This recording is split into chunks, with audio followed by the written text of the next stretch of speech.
जब देश की देशभक्ति की या देश के प्रति पूरी देश को एकजुट होने का ओकेशन आते हैं, 15 अगस्त 26 जनवरी और भी ऐसे समय आता है, तब दलगत राजनीति से ऊपर विचार करके सरकार को निर्णय लेना चाहिए। देश के प्रधानमंत्री पहला ओहदा है, देश के प्रधानमंत्री का अपना एक सम्मान है, उनके कद की एक गरिमा है, पद की गरिमा है। पर दूसरे नंबर पर सदन में, देश की राजनीति में राहुल गांधी जी का विपक्ष का नेता का पद ही आता है। ऐसे में इस तरह का व्यवहार मैं समझता हूं किसी भी देशभक्त नागरिक को अच्छा नहीं लगता है। जहां तक राहुल जी का प्रश्न है, राहुल जी का परिवार का कितना समर्पण और शहादत देश के प्रति रही है, ये किसी ने नहीं देखा या किसी को समझ नहीं है। देशवासी को क्या, मोदी जी को नहीं है। खड़गे जी इतने सीनियर नेता हमेशा चुन के आते हैं, जो 52 से लेके देश की आजादी से लेके आज तक उनकी राजनीतिक यात्रा रही, उनका सम्मान कैसे रहेगा, कहाँ बैठने से रहेगा, ये मोदी जी को नहीं पता था।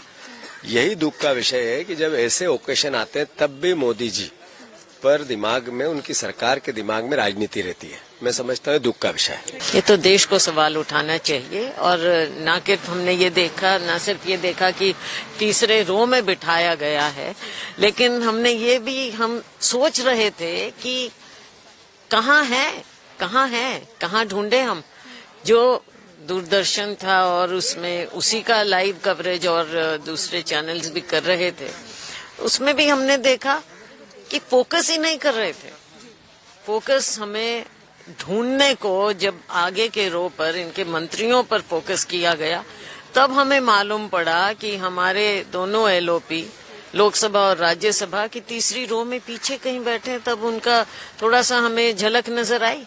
तो फोकस भी नहीं किया दूरदर्शन ने, और तीसरे रो में बैठाकर सरकार ने साफ दिखा दिया है कि इनका गणतंत्र में, लोकतंत्र में कोई विश्वास रहा नहीं। देखिए, कंट्री हमने आजाद करवाया है, उसमें कोई नहीं भूल सकता पंडित जवाहरलाल नेहरू की और फिरोज गांधी की जो देन है देश को, और महात्मा गांधी की, नेताजी सुभाष चंद्र बोस की, राजगुरु सुखदेव की, भगत सिंह की, लाला लाजपत राय की।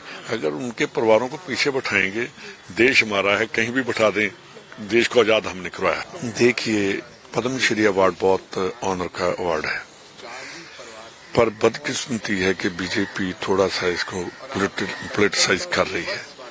आपने पहले भी देखा होगा, जो बहुत पुराने अवार्ड मिलते थे और बहुत बड़े बड़े लोगों को, जिन्होंने देश के लिए, कंट्री के लिए, साइंटिस्ट थे, जिन्होंने देश को खड़ा करने की, जो कोई भी ये पद्मश्री अवार्ड है, इसके ऊपर कंट्रोवर्सी नहीं होनी चाहिए।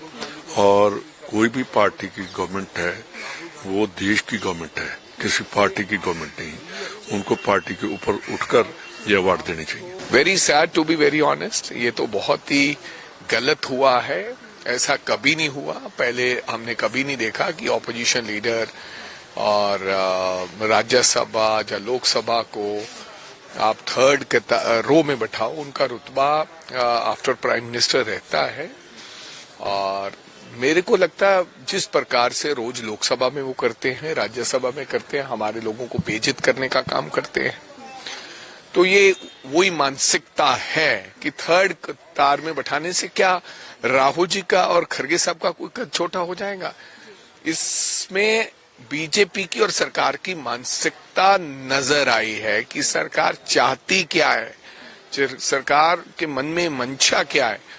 इस परिवार ने, गांधी परिवार ने, इस देश को बनाने में अपना बहुत बड़ा योगदान दिया। परिवार के दो जने इस देश के लिए कुर्बान किए हैं। इस देश की आजादी और अखंडता में अहम भूमिका कांग्रेस पार्टी की रही है। अब उनके आप पर जो ऑपोजिशन लीडर्स हैं, उनको आप थर्ड कतार में बैठाएंगे तो जनता आपको जवाब दे देगी। मैं बिल्कुल ही, मुझे लगता है ये बहुत ही गलत सोच है। और जिसे राजनीति करनी है, जिसे देश की राजनीति जो करते हैं, उन्होंने अपना दिल भी बड़ा करना चाहिए। जो हमारे पंडित जवाहरलाल नेहरू किया करते थे, उनसे वो हमारी अब तक चली आ गई है। लेकिन इस तरह से खड़गे साहब जैसे और राहुल गांधी जैसे विरोधी पार्टी के नेता को, अगर चुने हुए नेता को अगर आप इस तरह से अपमानास्पद थर्ड लाइन में बिठाते हो, मुझे लगता है कि यहाँ कहीं ना कहीं उन्होंने सोचना चाहिए उसके लिए। अगर आप ये वीडियो YouTube पर देख रहे हैं तो हमारे चैनल को सब्सक्राइब कर बेल आइकन दबाएं और Facebook पर देख रहे हैं तो हमारे पेज को लाइक करें।